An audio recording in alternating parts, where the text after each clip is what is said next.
Alright, good afternoon. Today we're going to be draining the hot water heater to try to get some of the sediment out. So, first thing we do, I have an electric hot water heater. We're going to come back here, we're going to shut off the breaker. I have everything labeled. Hot water heater is down here. Make sure it's labeled correctly. Shutting it down. Alright, coming around. So you got to locate your fuse panel first. Next thing, we're going to come over here and we're going to shut off our cold water side. Hopefully I got enough light back here to show you. So I have covers on all this to assist me, but if you reach back here, this is our cold water side. It's coming in. There we go. Shutting that cold water off. Alright, so there's no cold water coming in the house, so hot water can't come out the other side. That's your hot water side. I'm going to burp this. Relieves pressure. Now, different hot water heaters are going to have them located at different places. So that just took all the pressure off. I'm going to leave that up. We got a Rheem Performance Plus. Oh yeah. Oh, I had to climb up there. Our hot water heater is stuffed here, so getting to the access points isn't always the easiest. Come in the house, hot water here. That's again relieving the hot water side. You can do this anywhere in your house. Come out here. So a lot of places, or a lot of videos I should say, now this does take longer. A lot of videos will hook a hose to this and they will drain it out of the garage. So I was thinking, why would I do this? Because if I have a hose is going to kink and fold in different various areas. So I want to take it straight out of the hot water heater from the source. This PVC fitting hooks into a 1/2 inch, and I'll usually have it shoot down and fill up buckets. This is a 50 gallon. I have it all seamed up to keep it warmer. Hot water heater. So we're going to do a couple loads. So I'll just do the first. We'll see what we get out. That's the initial. And then I'll show you the flushing at the end. Alright, to open this up, some of them have a screwdriver where you'll open it up. Some of them have a ball valve where you can turn it. Mine has this weird plastic thing on it that opens up. So untwist it.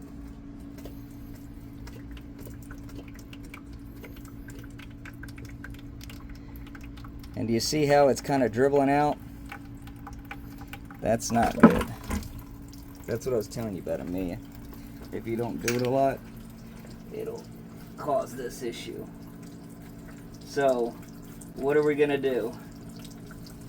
Well, what it is there's sediment clogged in. There's sediment clogged in the end there. So, I happen to have air pressure.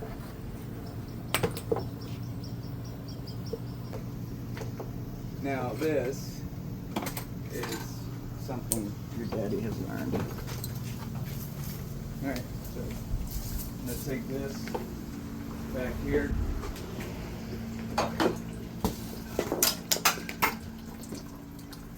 And I'm going to back pressurize it.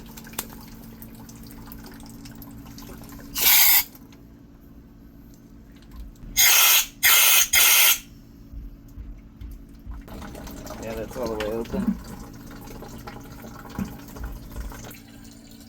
So what I realized was when I opened this up and did all the things I previously stated, that the water was kind of dribbling out. So it should not be doing that. So what I did was I took my compressor, hooked up an air chock, I extended this with the PVC. I usually have one, but I can't seem to find it in this mess. Blew some back pressure in there to blow the calcium bicarbonate that usually settles in the bottom back away from the drain. So now the drain is flowing much better. As it gets further down, I'll do this a couple more times. I have the relief valve up top still open, and that's so it won't create pressure. And I'll show you again later once we're all finished of how we reset everything and turn it back on. All right, come on in. Can you see that? That's the sediment in the bottom of the bucket. That's the stuff that we're pulling out. So it looks like sand, but it's actually calcium bicarbonate.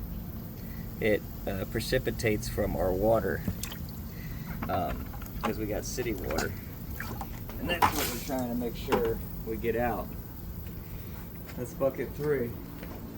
So, as I showed before, I was using air to kind of push back whatever calcium was in there. And then I was like, okay, I saw a burn mark, I'll show you, on this plastic piece. So what that either means is that there's a short, or that there's something inside, like it's so scaled up that it's causing extreme heat on my heating element. What you do is you take out 2 screws, top and bottom, that's your cover plate. You remove this insulation, and you can see, hold on, you can see there's a little bit of charring on the insulation, the foam. I pulled that out, and this is big stuff, guys. And then this, I cleaned this off. This is actually cleaned off. This is my bottom heating element. So they go, oh, you know, drain your hot water heater once a year and it'll be good. I don't really believe that's true.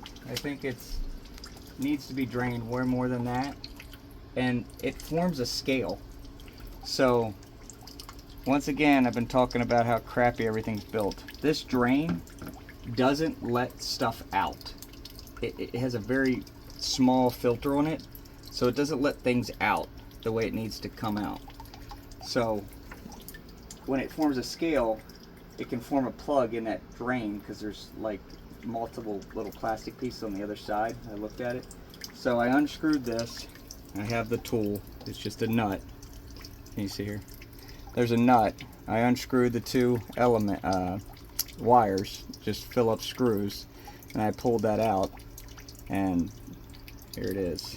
And I'm gonna have to go buy a new element, and I'm gonna try and get a vacuum in there and vacuum out some of this sediment to see if I can reduce it and let my hot water heater last a couple more years.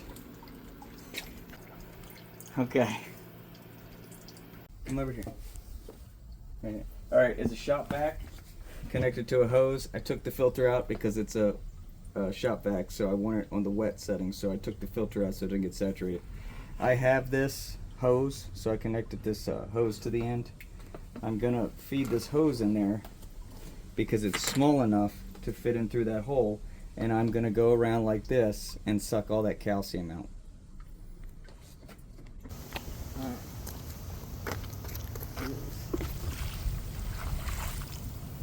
Look at all that. Good. Okay, I just purchased this from Home Depot. This is the new hot water heating element.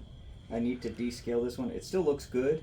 I think maybe if I use a little vinegar and pull off that calcium, it'll descale it and look really nice, but I gotta see if there's any cracks in here. I just don't want to start scraping on it with a knife. So when you look, it says on the actual hot water heating element what it is. So this one's 5,500 watts for a 240 volt. So I got the same thing. That's pretty much it. I'm gonna screw this in. I'll take you through that. Oh, when you're hooking it up, there is a negative and positive, but it doesn't matter because it's essentially a resistor. So you can hook it up either way. I mark them, and I have them kind of what is the black wire and the red wire, but because it operates, that was just the wire color that they had in there. So I'm going to go ahead and screw this in and turn it on. So remember, I used the vacuum to get all the goodies out. You can also use a descaler, like put CLR in there, but then you gotta let it sit and break everything down. I find this method a little quicker.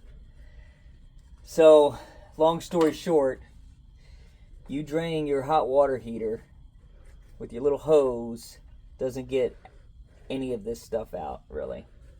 Even if you're doing it on one time. You kind of need to get in there and clean it out. And I hope that illustrated how to do it.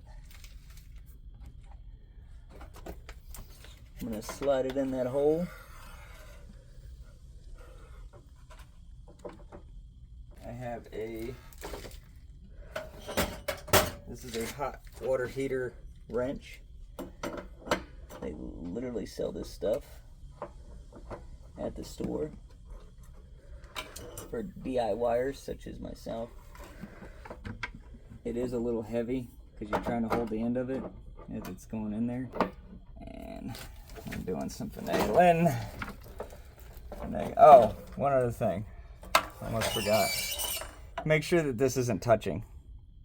Make sure none of that metal is touching itself. So, but it still has to fit in the hole. So that's the tricky part.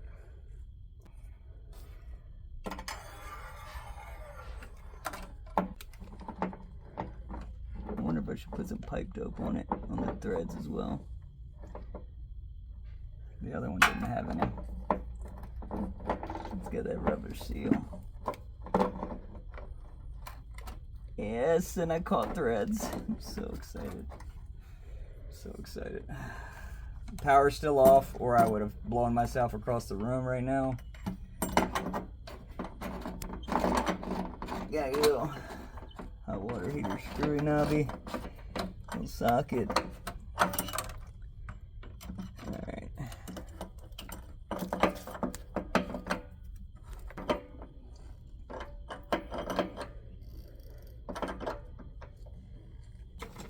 I'm just going to give it a little snugging. Alright. Not too much. Alright. I'm going to put these back in. Oh man. This one down here.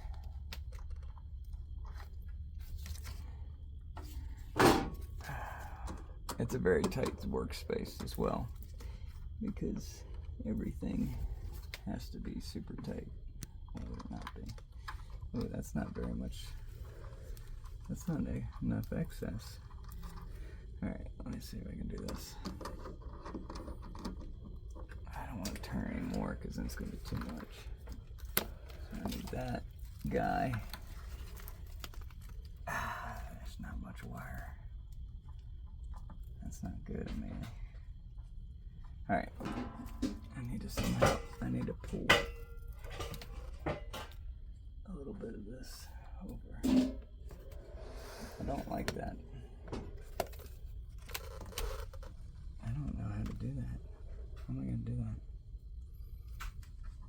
How am I going to do that, Amelie?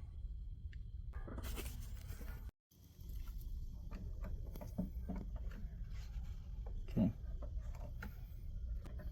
Alright.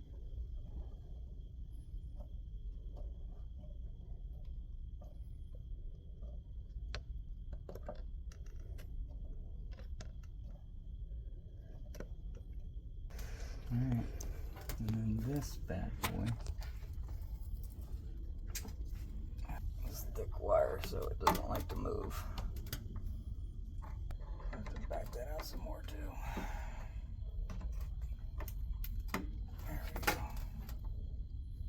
I'm surprised it doesn't like, it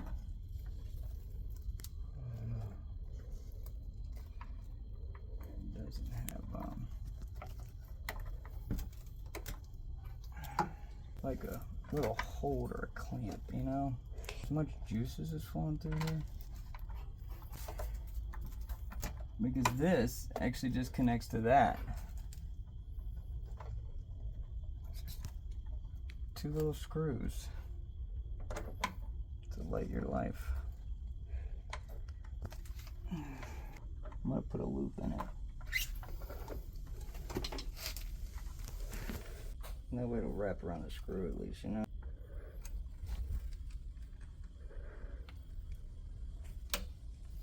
Seems like it'll be better hooked in.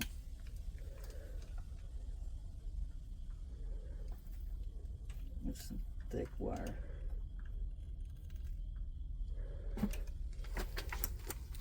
See how it has a little hook on it now? I'm a fan of the hook. Alright. I put that inside and it's hooked.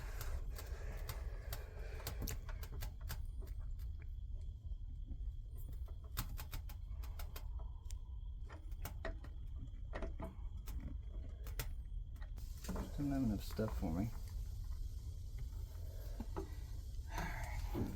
Alright. That's it. I'm gonna close this back up. Hopefully it's not leaking. We'll keep an eye on it. I'm gonna leave that open. That's closed. Probably let it drain a little bit. Let me go turn the cold water on. Be our guest, be our guest. Alright, I'm flipping the relief valve down up top. I'm opening the cold water up. It's filling.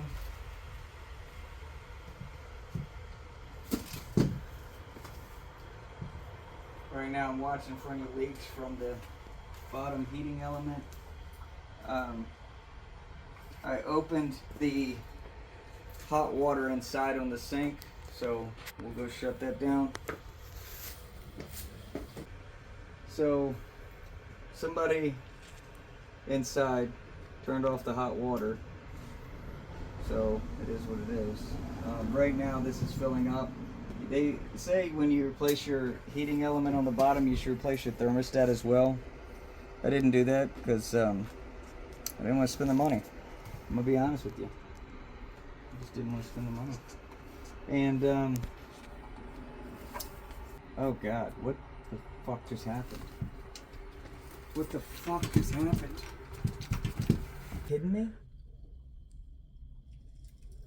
Are you fucking kidding me? Oh my God, dude.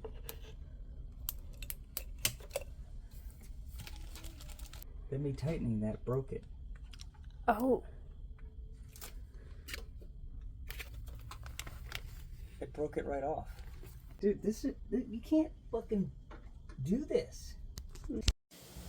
Alright, so this is what happened when I screwed in the other one. It broke. Like, it literally, I mean, I wouldn't even tighten it that hard. It snapped off. So, new stuff, Home Depot stuff sucks. I mean, there's no other way to put it. I even bought two just to have a backup. So, while I was draining it again, because I filled it halfway, because of course, I'm an idiot, I descaled this one and cleaned it up. Got all the calcium off of it with vinegar. I just put vinegar on it and scraped a little bit, you know, not to damage anything. I think it's good. I'm gonna hook it back in and we'll try it out.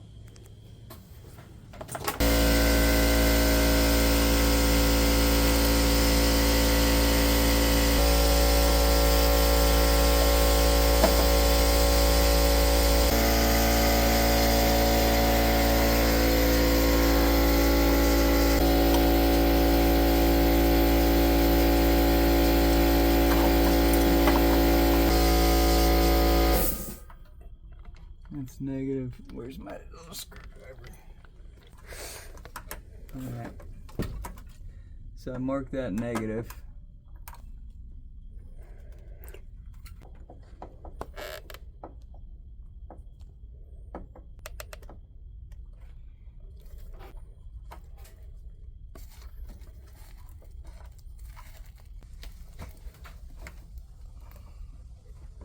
It looks so much nicer. I'm gonna order an OEM one.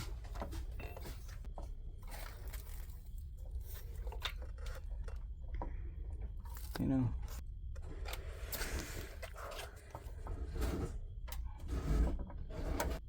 Alright, that's in there. That's in there.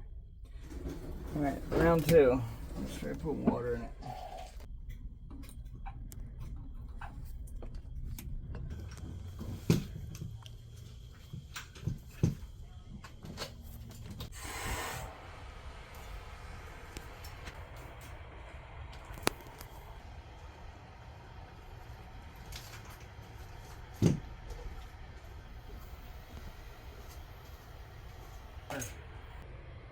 Is it on?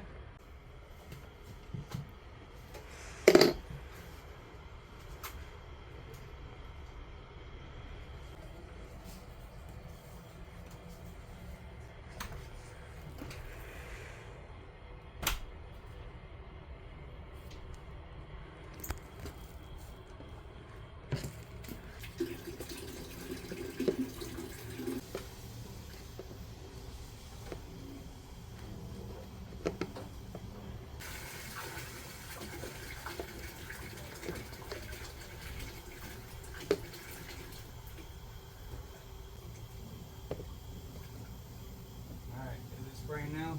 Well, it's spraying now, in case you're wondering. Okay. So, I installed that. We filled it up. Got water. I'm not seeing any leaks from the drain that I tightened back down for here. The power's still off. The relief valve is closed. Everything's pretty much ready to go. I'm going to test the ohms. So I set it to 200. And then this is from other videos. Got a 9.8. I'm told anything between like 10 and 16, so I'm getting resistance as it's going through here, which is good. If I turn it to here, I'm getting continuity so that it's not disconnected or broken inside. So the little connectors, the heating element is connected all the way through. I'm gonna go turn on the power where I put in the old element because it still looks good. Turning the power on, power's back on. Now I should get, because it's trying to heat that water now. I can hear it working. This I set to 600. I should be getting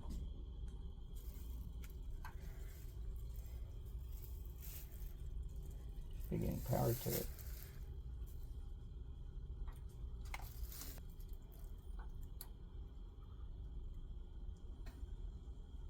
Well, I don't know now. We'll just let it sit for a bit. I say okay a lot. Okay. I'm gonna put this plastic piece over top here. Right now, the water inside is getting warmer. I'm gonna snap that down. Ooh. Ooh. I'll bite you. Holy crap. Alright, that's snapped in. Don't do this with it live, like I'm doing, because put these little foamies back in. It's a little insulation. Put this.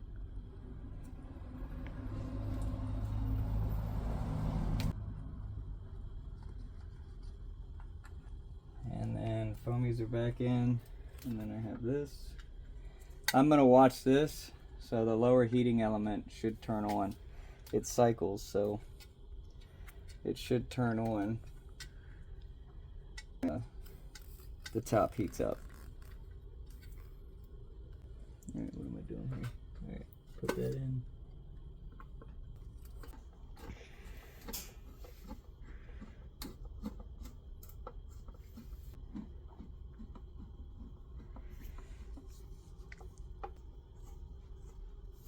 Great. Doesn't tighten. I'm gonna watch this for a little bit. And that's it. It's back together. I'll watch it. So the upper element right now is heating that cold water, the top third, and then it should alternate to the lower element. That's for power efficiency reasons. So the lower element usually heats it up and the top will turn on occasionally, but unless you use a lot of water, which we do. We just love this stuff. Hot water everywhere. And that's how you really clean out officially your hot water heater, because the drain line, as you can see once we got into it, doesn't do crap. and it clogs up. And that's why hot water heaters only last like 7 to 10 years, because no one maintains it properly. Bingo bango.